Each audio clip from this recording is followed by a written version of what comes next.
Hi viewers, welcome to doctor fax. నేను మీ doctor Srinath. ఈరోజు మనం మాట్లాడుకునేటువంటి టాపిక్ మానసిక సమస్యలు, వాటికి హోమియోపతిలో ఎలాంటి పరిష్కారాలు తెలుసుకుందాం. కొన్ని రకాల మానసిక సమస్యలు, ముఖ్యంగా షిజోఫ్రీనియా లాంటివి ఉంటాయి.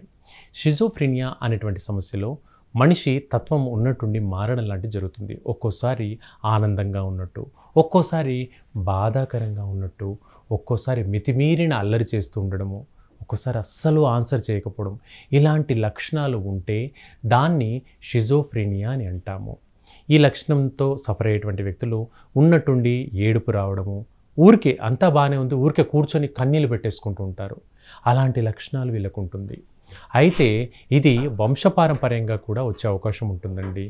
ముఖ్యంగా ఫ్యామిలీ హిస్టరీలో ఎవరికైనా మానసిక సమస్యలు ఉంటే వాళ్ళ పిల్లలకు కూడా ఈ మానసిక సమస్యలు కనబడతాయి.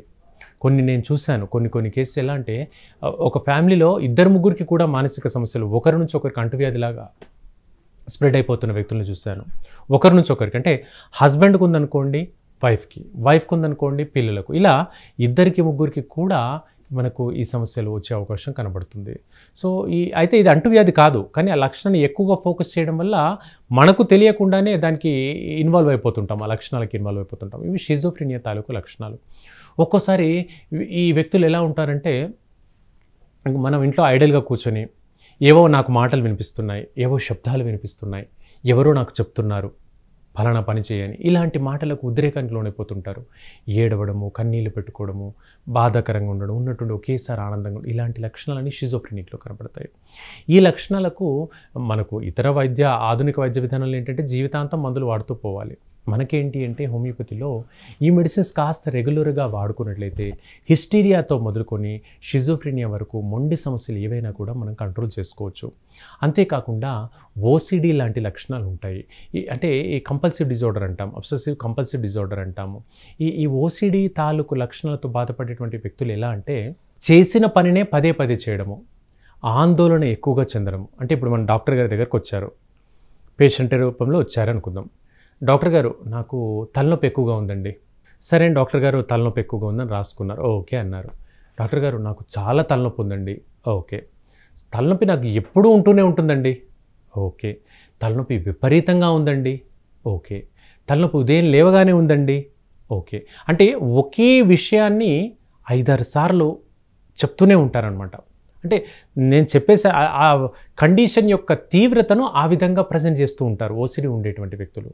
అంటే పదే పదే ఒకే విషయాన్ని పదే పదే చెప్పడం, యాంగ్జైటీ వల్ల, మానసిక ఆందోళన వల్ల.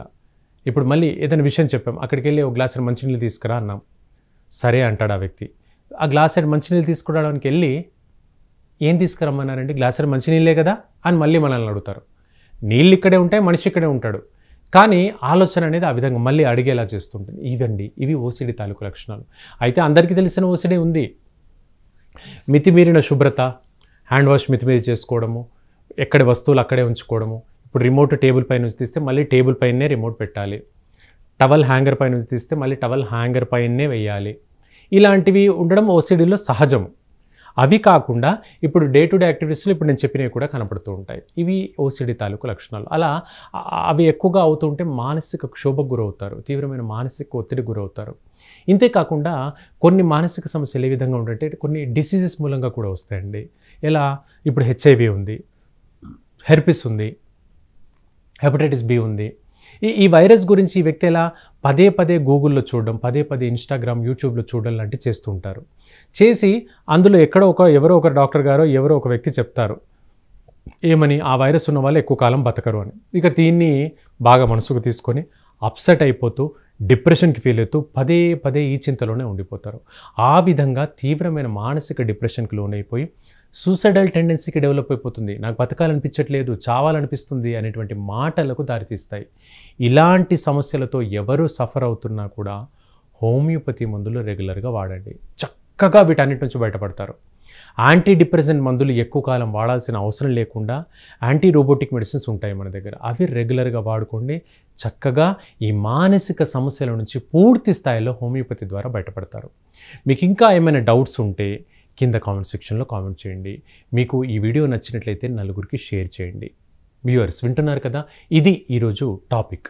రేపు ఇంకొక మంచి టాపిక్తో ఇదే డాక్టర్ ఫ్యాక్స్లో ఇదే టైంకి ఇక్కడే కలుసుకుందాం. Keep watching doctor fax. Thank you.